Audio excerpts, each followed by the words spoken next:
자, 오늘 말씀으로 바로 좀 들어가 보도록 하시죠. 자, 우리는 지지난주에 주님의 겟세마네 동산에서의 기도의 현장을 함께 살폈습니다. 제자들에게 부탁을 했죠. 나와 1시간 동안만. 거기서 1시라고 하는 것은 정확히 1시간을 주님께서 그들에게 요구하신 겁니다. 1시간 동안도 기도 못하겠어? 내가 지금 굉장히 고민하여 죽을 만큼 괴로운데 나와 함께 기도해다오. 이 부탁을 우리 주님께서 겟세마네 동산에서 제자들에게 부탁을 하였습니다. 기도의 내용은 무엇이었죠? 처음에는 성부께 아버지여, 아버지의 뜻이거든 이 잔이 저에게서 지나가게 하여 주옵소서. 그리고는 그는 아버지의 뜻을 발견하시고는 이제 배반의 입맞춤을 당하시고는 로마 병정들에 의하여서 잡혀가고 있었던 바로 그 현장인 게 된 겁니다. 그 밤을 한번 상상을 해보시죠. 아마 고요한 밤이었을 거예요. 서울과도 같은 곳은 아니었기 때문에 굉장히 고요한 밤이었을 것입니다. 그 밤의 정적을 깨고 저기 멀리로부터 검과 몽치가 부딪히는 소리를 내면서 일단의 무리들이 달려왔겠죠. 정적이 깨지고 밤 공기는 부산스러워지면서 이제 주님은 잡혀갈 운명에 처해셨던 것입니다. 자, 그래서 주님께서는 결국 잡혀가셨고 이제 오늘 우리가 읽었던 이 말씀의 현장은 어떤 현장이냐면 주님의 첫 번째의 재판의 현장인 겁니다. 산헤드린 공회 앞에서 대제사장들과 장로들과 서기관들 앞에서 주님이 받으셨던 첫 번째 재판의 현장을 기록하고 있는 것이 이제 오늘 본문의 이 기록이다. 이렇게 볼 수 있습니다. 자, 오늘 본문으로 들어가기 전에 오늘 저는 여러분들에게 한 가지 설명을 하고 지나가야 되겠습니다. 원래 당시에 이스라엘 사람들이 이 사형에 해당하는 죄수를 신문하기 위해서는 그들이 쭉 가져왔던 관례라고 하는 것이 좀 몇 가지가 있었습니다. 이런 관례라고 하는 게요, 특별히 문화적인 관례라고 하는 것은 이 법적인 강제력보다도 훨씬 더 강한 경우들을 보게 되잖아요. 법조항보다도 더 강한 것이 문화에 관심인 경우들이 상당히 많은데 이스라엘 사람들에게는 이 법적인 것과 문화적인 것이 결합되어져서 이 사형에 해당하는 죄수를 신문하거나 재판하기 위해서는 반드시 지켜오던 관습이라고 하는 것이 있었습니다. 그 첫 번째 것이 무엇이냐면 절대로 그 산헤드린 공회가 사형에 해당하는 죄인을 재판하기 위해서 밤에는 소집하지 않도록 했습니다. 밤에는 소집할 수 없었어요. 우리도 지금 마찬가지죠. 사실은 6시 이후에 재판정이 잘 모르겠습니다만 거의 열리지 않는 것으로 제가 알고 있습니다. 그때 당시에 사람들에게도 사형에 해당하는 죄수를 신문하기 위해서 밤에는 열지 않도록 했습니다. 밤에 열지 못하도록 했어요. 지금 우리 주님께서 사형에 해당하는 죄수로서 밤에 잡히시고 잡히시자마자 또 재판을 받으시는 그 현장이 모두 밤 가운데 이루어졌다는 것은 그때 당시에 있었던 이 관례를 전부 다 깨고 있었던 좀 불법의 현장이었다. 이렇게 볼 수 있는 겁니다. 첫 번째, 밤에는 하지 못하도록 했었습니다. 두 번째 관례가 또 있었어요. 두 번째 관례는 뭐냐면 피의자로 누군가를 사형에 해당하는 죄로 잡고는 그 당일에 재판하지 않도록 했습니다.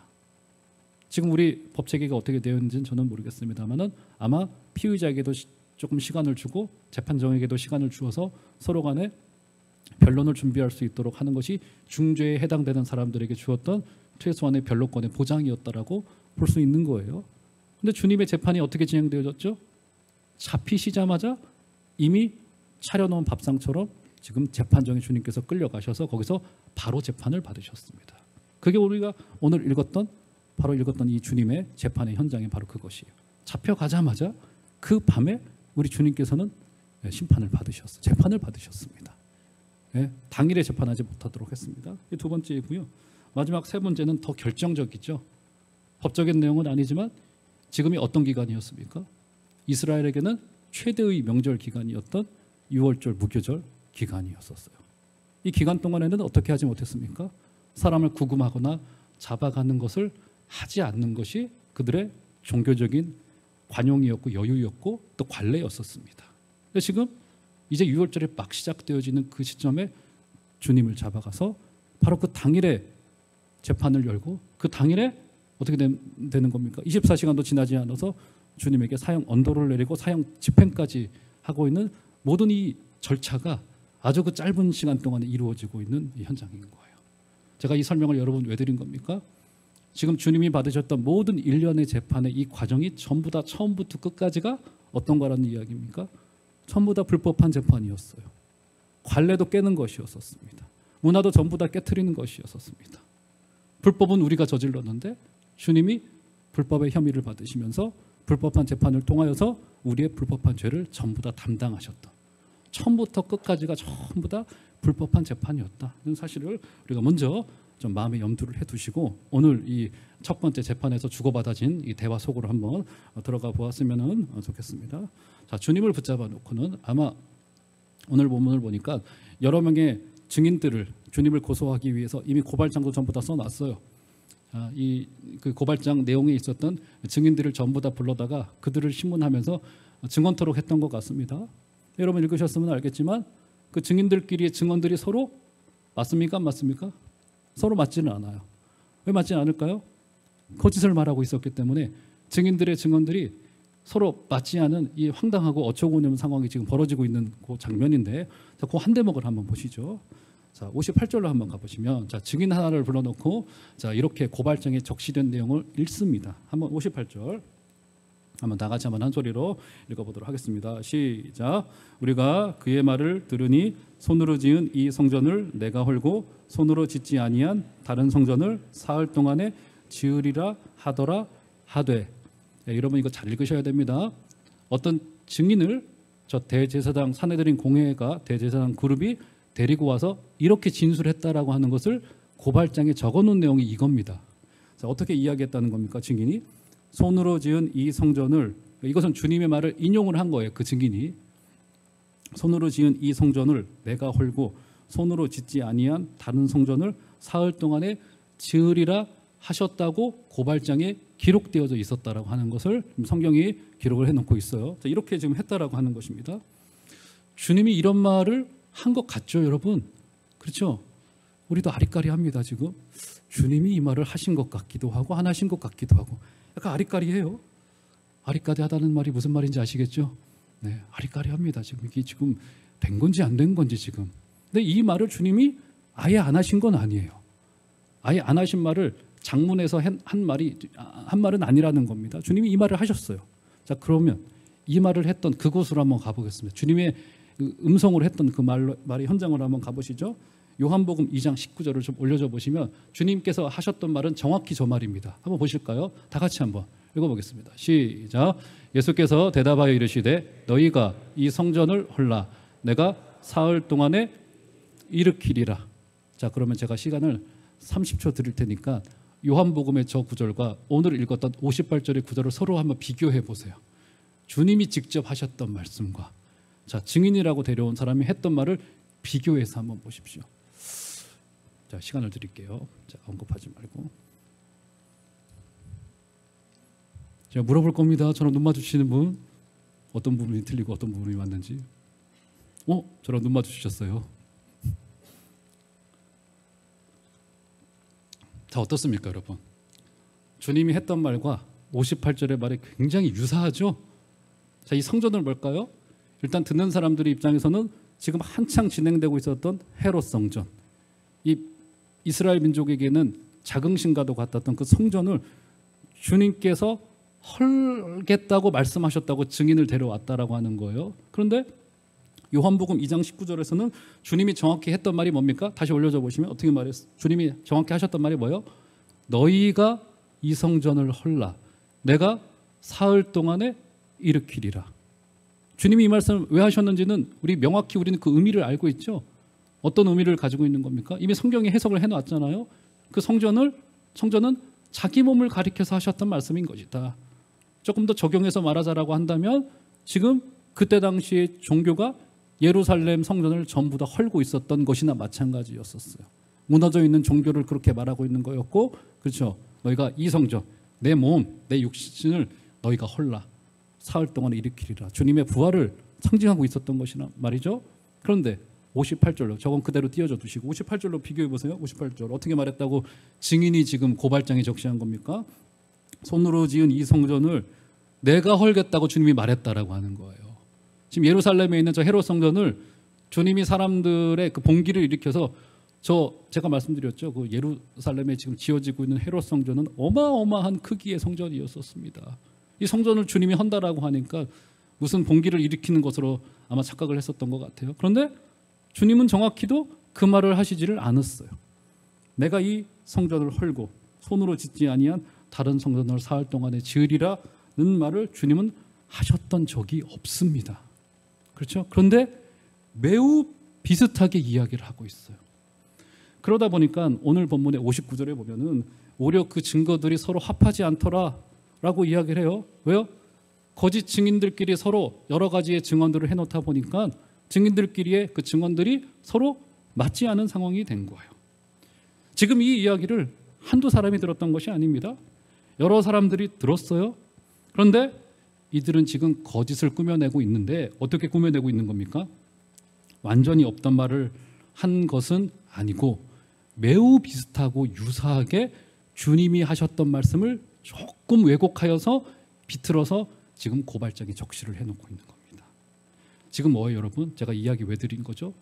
불법한 이 재판에서의 첫 번째의 특징이 무엇이냐면 주님의 말씀에 대한 왜곡이 여기 있었다는 겁니다. 그것도 완전히 A를 Z라고 말한 게 아니라 A를 A 다시라고 말해놓고 있어요.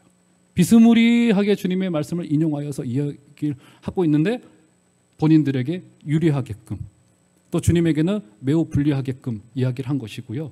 이것이 외형적으로 드러나고 있었던 재판의 불법성이었다고 한다면 우리가 여기서 가져야 될 교훈은 뭐냐면 늘 불법이 있는 곳에는 어떤 것이 있는 겁니까? 말씀에 왜곡이 있어요. 그것도 살짝 비튼 왜곡들이 여기에 있게 되는 겁니다. 자, 그런데 이거 많이 들어본 말씀이죠? 구약의 어느 현장에서 이런 비슷한 일이 있었습니까, 여러분? 에덴 동산에서 뱀과 여자와의 대화를 한번 살펴봐야 되겠습니다. 자, 창세기 3장 1절을 좀 올려줘 보시면, 자, 이제 뱀이 와서 여자에게 이런 질문을 합니다. 제가 읽어드릴 테니까 눈으로 잘 따라오시면 좋겠어요. 그런데 뱀은 여호와 하나님이 지으신 들짐승 중에 가장 강교하니라. 뱀이 여자에게 물어 이르되 하나님이 참으로 너희에게 동산 모든 나무의 열매를 먹지 말라 하시더냐. 이게 뱀이 여자를 향하여서 던졌던 질문이었습니다. 사실은 질문이라기보다는 이미 이 안에 뭐가 담겨져 있는 거예요? 이미 왜곡의 의도가 담겨져 있는 것이죠. 하나님이 참으로 그런 분이신 거야? 아마 이런 의도였던 것 같아요. 하나님이 참으로 너희에게 동산 모든 나무의 열매를 먹지 말라 하시더냐? 여러분, 주님이 저 말을 했습니까? 안 했습니까?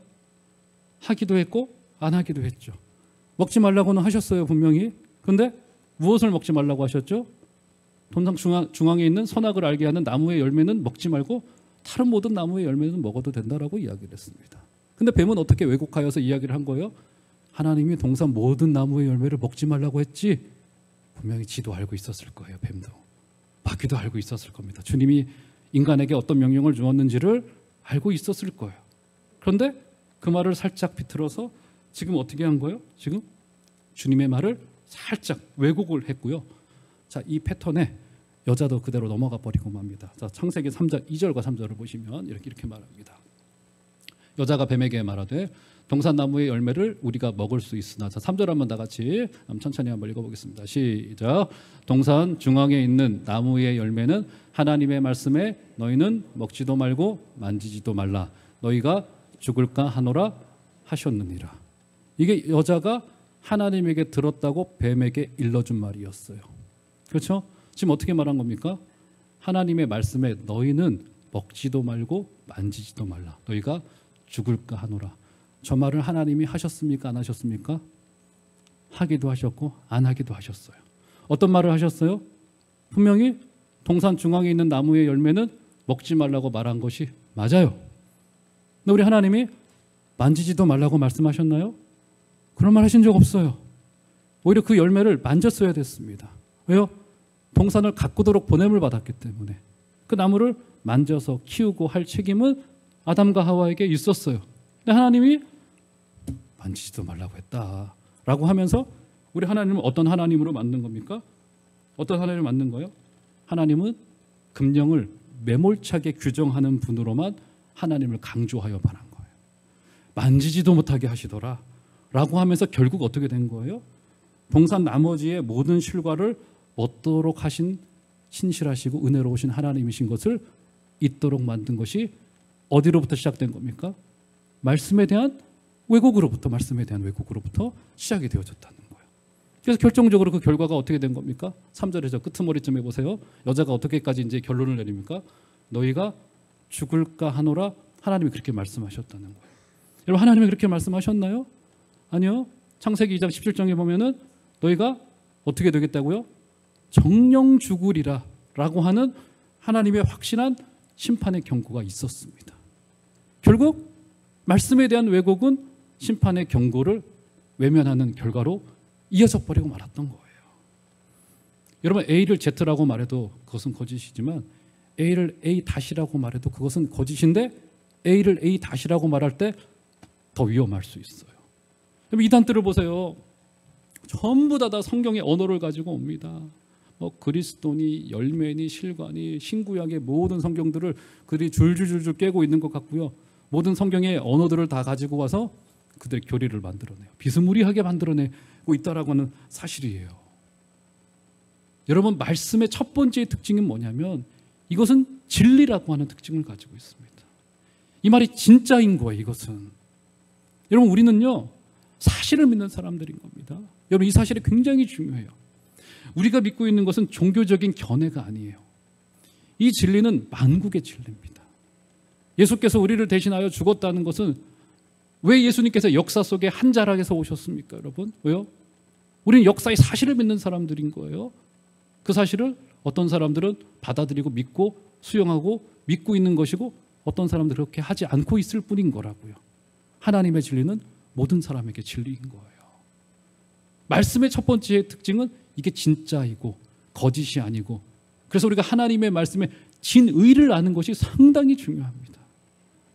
이게 저와 같은 목회자들에게는 이 사실이 굉장히 부들부들 떨리는 사실들이에요. 제가 말씀을 취사 선택하면 안 되거든요. 저도 듣기 좋고 여러분들도 듣기 좋고, 그렇죠? 듣기 싫은 말씀은 사실을 안 할 수도 있거든요.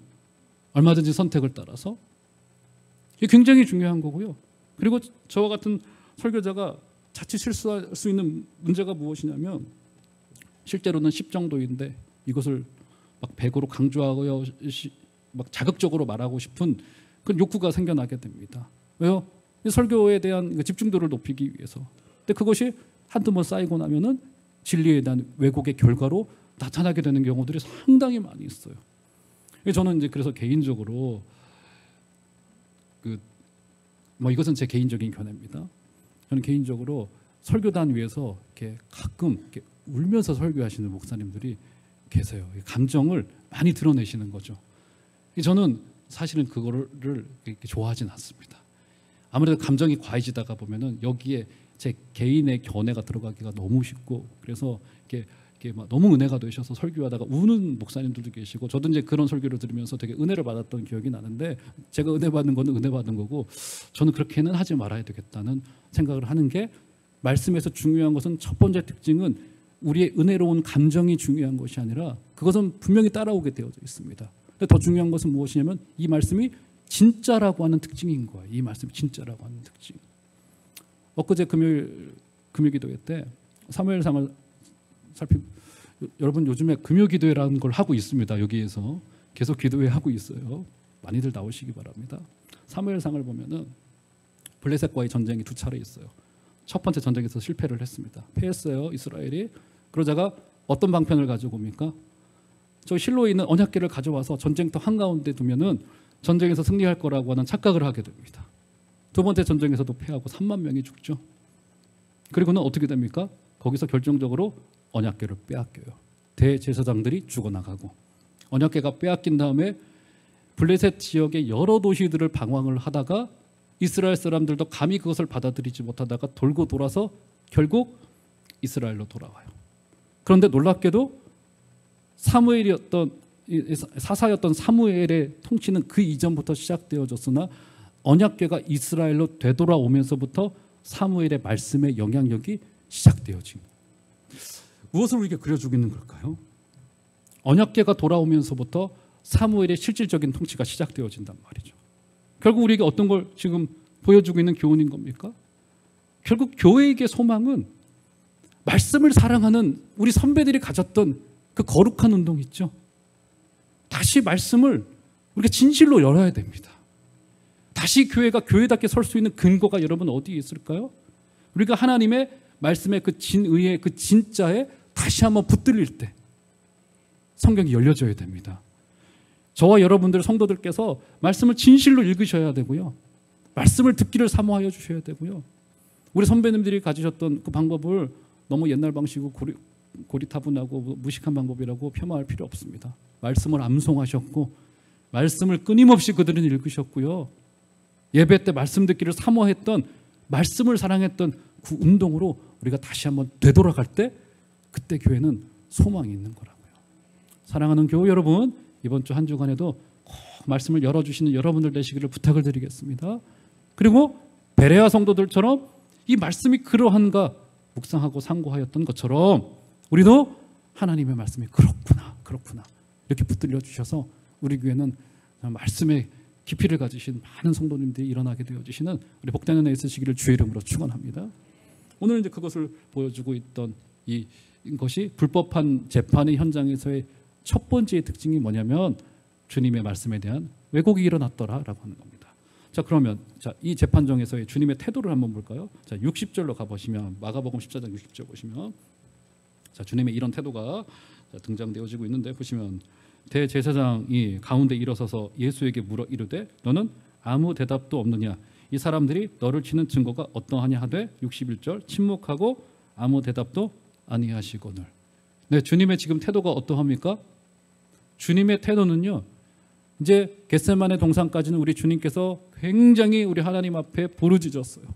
제자들에게도 나와 함께 기도해다오 몇 차례나 가서 그들에게 부탁하실 정도로 입을 열어서 그들에게 교훈하셨고 부탁하셨고 기도를 하셨습니다. 그리고는 그가 하나님의 뜻을 받들고 순종하기로 결심하셨죠. 그 뒤로부터는 주님께서 침묵하기 시작을 하십니다. 자, 왜 침묵하셨을까요?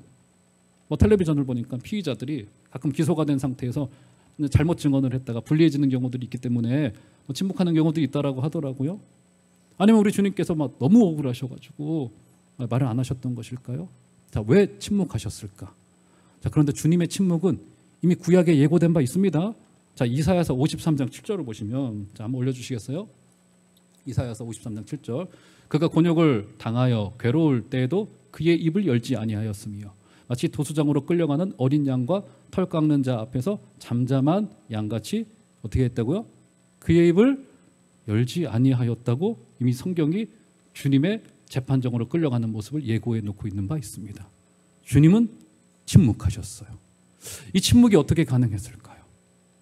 우리 주님은 지금 어떻게 된 겁니까? 성부의 뜻에 순종하기로 이제 결심하셨습니다. 이 순종의 길을 가기로 결심하셨어요. 여러분, 순종의 길이 명확하면 침묵할 수 있게 됩니다. 여러분, 순종의 길이 명확하면 조용해져요. 여러분, 인생의 길이 명확한 사람은요 다소 분주하지 않습니다. 이제 그 길을 걸어가면 되기 때문이에요. 저는 이게 성도의 길이라고 생각을 합니다. 사실 우리 성도의 길이 너무 분명하잖아요. 우리 시작이 어떤 점인지를 알고 있고요. 우리가 가야 될 목적지가 어떤 곳인지를 우리는 너무나도 명확히 알고 있습니다. 성경이 너무 분명히 기록하고 있기 때문이에요. 그렇죠? 그래서 교회를 종말의 공동체라고 말하잖아요. 종말을 향하여 가고 있는 공동체라고 이야기를 하고 있는 겁니다. 반면 이 길이 명확지 않거나 이것을 받아들이기를 조금 꺼려하는 자들의 삶은 여러분 어떡할까요? 결국 분주해질 수밖에 없어요. 내가 스스로를 챙길 것이 너무나도 많다라고 생각을 하는 겁니다. 이것도 챙겨야 되겠고 저것도 준비해야 되겠고 이런 것들이 마음가운데 찾아오게 됩니다. 그런데 성도의 인생은 결국 단초라고 단순한 것이 저는 특징이라고 생각이 되어집니다. 성경이 너무나도 분명하게 우리의 역사에 대하여 우리의 인생에 대하여 우리에게 가르쳐주고 있고 방향을 지시하고 있기 때문입니다. 사랑하는 성도 여러분, 저는 오늘 주님의 저 단단한 침묵이 너무 부러워집니다. 주님께서 우리에게 믿음 주셔서 저와 여러분들이 이 순종의 길, 단촐한 길, 단순한 길, 또 침묵으로 말씀하신 그 길을 따라갈 수 있게 되어주시는 복된 은혜 있으시기를 주의 이름으로 축원합니다. 순종하고 믿음으로 가기로 결심하면 침묵이 가능해져요. 너무 단순해집니다. 자, 주님의 태도가 그것이었고요. 자, 이 와중에 우리 주님께서 자, 오늘 말씀의 결론으로서 주님께서 단 한마디 문장으로 말씀하신 부분이 있어요. 자, 그것을 한번 오늘 살펴보시고 말씀의 결론을 한번 맺어 보았으면 좋겠습니다. 자, 61절 후반절을 보시면 주님이 침묵을 하시자 대제사장이 한 번 더 질문을 합니다. 대제사장이 다시 물어 이르되 내가 찬송받을 이의 아들 그리스도냐라고 61절 후반절에서 물었어요. 그래서 주님의 대답을 한번 볼까요? 62절 한번 다 같이 읽겠습니다. 시작. 예수께서 이르시되 그니라 인자가 권능자의 우편에 앉는 것과 하늘 구름을 타고 오는 것을 너희가 보리라 하시니. 이 이야기를 듣고 사내들인 공회의 그 회원들의 발작버튼이 눌린 겁니다. 그것을 듣고는 신성모독이로다 하면서 저가 사형에 해당하는 죄를 지었다라고 하면서 그를 사형의 언도를 내리는 과정으로 벌어지게 됩니다. 주님의 변론 내용이 무엇이었습니까? 인자가 권능자의 우편에 앉은 것과 하늘 구름을 타고 오는 것을 너희가 보리라 라고 주님이 변론하였어요. 이 변론의 내용의 그 의도가 무엇이었을까요? 곧 종말이 오게 될 것이다 라고 말했던 것일까요? 물론 그 그림을 그리고는 있지만 그것보다는 62절의 이 말씀은 어떤 의미를 가지고 있냐면 권능자의 우편에 앉고 구름 타고 오시는 것은 어떤 그림을 그려주고 있냐면 심판하실 자의 임재를 이야기를 합니다. 그러니까 판사가 임재할 것이다. 지금 이 자리 어떤 자리예요? 주님의 첫 번째 재판의 자리인 겁니다. 주님이 어떻게 선포하신 겁니까? 지금 이 재판은 진짜 재판이 아니라는 거예요. 진짜 판사가 오게 될 것이다. 오게 될 것이다. 그 이야기를 하고 있는 거. 이해가 되시죠, 여러분? 그렇죠? 의로우신 재판이 여기 말고 있게 될 것이다 라고 하는 그림을 여기에 주님께서 분명히 그려주고 있는 거라고요. 이 고백을 비슷하게 했던 인물이 한 명 있죠. 마지막으로 사도 바울의 한번 고백을 볼까요? 그가 이제 디모데에게 편지를 보내요. 그 편지를 보낼 때가 어떤 상황이었습니까? 그의 인생의 마지막 부분입니다. 거의 그의 마지막 책으로 마지막 서신으로 알려진 것이 디모데 전후서입니다. 머리가 희끗희끗해졌어요. 차디찬 로마의 감옥 아래에서 그는 편지를 그의 사랑하는 제자에게 마치 유언과도 같이 써내려간단 말이죠. 자, 그의 마지막 말을 한번 들어보시죠. 디모데후서 4장 8절을 보시면 자, 이렇게 한번 다 같이 한번 저거 읽어보도록 하겠습니다. 시작. 이제 후로는 나를 위하여 의의 면류관이 예비되었으므로 주곧 의로우신 재판장이 그날에 내게 주실 것이며 내게만 아니라 주의 나타나심을 사모하는 모든 자에게도 니라. 네, 어떻게 고백하고 있는 거예요? 그래서 하나님은 어떤 하나님이라고 지금 고백하고 있습니까? 그 중간쯤 보면은 곧 의로우신 재판장이라고 하나님을 표현하고 있습니다. 맞죠, 여러분? 왜 그의 유언과도 같은 마지막 편지에서 하나님을 인애하신 하나님, 사랑의 하나님, 전능하신 하나님, 신실하신 하나님 등등으로 표현을 할 수도 있었을 텐데 왜 하나님을 의로우신 재판장이라고 표현을 했던 걸까요? 왜요? 지금 바울이 어떤 상태였었습니까? 저 강력한 로마의 권력에 의하여 두 손에 수갑이 채워진 채 구금되어져 있는 상황이었었습니다. 로마가 어떤 나라였었습니까? 지금의 미국이나 중국과는 비교도 되지 않을 정도로 그때 당시에 세계의 중심이라고 알려졌던 지중해의 패권을 전부 다 접수했던 강력한 대국이었었습니다. 로마 황제는 거의 신으로 추앙받고 있었던 상황이었었어요. 그는 인간적으로 풀려날 가망성이 전혀 없었습니다. 그는 사형 언도를 받고 있었던, 정죄받고 있었던 상황이었습니다. 그때 바울은 의로우신 재판장이 내게 의의 면류관을 주실 것이다. 세상 최고의 저 권력가가 신으로 등극한 이가 나를 포성줄로 묶고 있지만 이 재판이 진짜 재판이 아니라는 거예요. 우리 주님도 의로우신 심판을 바라보셨고요. 우리의 믿음의 선배였던 사도 바울께서도 의로우신 재판주를 바라보았습니다. 저와 여러분들, 우리 성도들께서도 바로 이 점에서 깨어 있어야 된다고 생각합니다. 주님도 순종에 앞서서 그것을 바라보았고요. 바울도 그 점 앞에서 위로를 받았습니다. 사랑하는 성도 여러분, 세상의 평가에 의해서, 세상의 기준에 의해서, 특별히 우리가 성도로 살아가다 보면은 세상의 평가에 박한 현장에 우리가 던져질 때가 너무나도 많이 있습니다. 맞죠, 여러분?